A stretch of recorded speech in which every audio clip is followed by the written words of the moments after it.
স্পটে মারা গেছে, বাড়ির লোককে না ডেকে দেহ তুললেন কেন?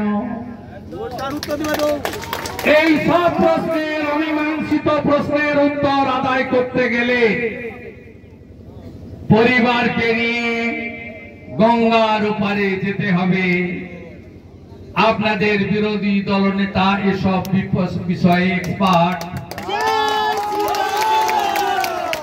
কি করে ইহাদের জব্দ করিতে হয় সেই বুদ্ধি ভাষা আমার জানা আছে। আমি সেই বুদ্ধি ভাষা পরিবারকে নিয়ে লড়াই করব, বিচার পাইয়ে দেব।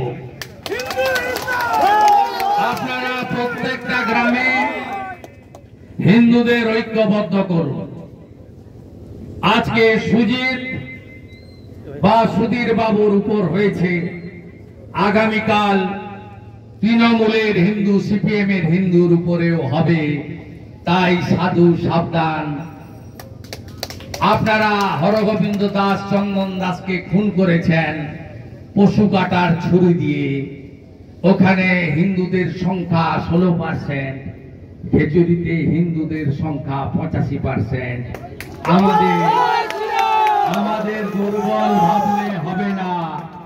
আজকে যেভাবে কাঁচা বাঁশের লাঠিতে জয় শ্রীরামের ঝান্ডা লাগিয়েছেন, এই লাঠি আরো তৈরি করতে হবে, আরো তেল মাখাতে হবে লাঠিতে, এবং গ্রামে গ্রামে শঙ্খবাদন, এবং গ্রামে গ্রামে আরো বেশি করে ঐক্যবদ্ধ হতে হবে। সবাই ভালো থাকবেন। আমি 2টোর পরে সব অবরোধ তুলে নেওয়ার আবেদন জানিয়ে পরিবারের পাশে থাকা, তাদের অর্থনৈতিক সাহায্য, আইনি সাহায্য দেওয়ার প্রতিশ্রুতি দিয়ে আমার কথা শেষ করলাম।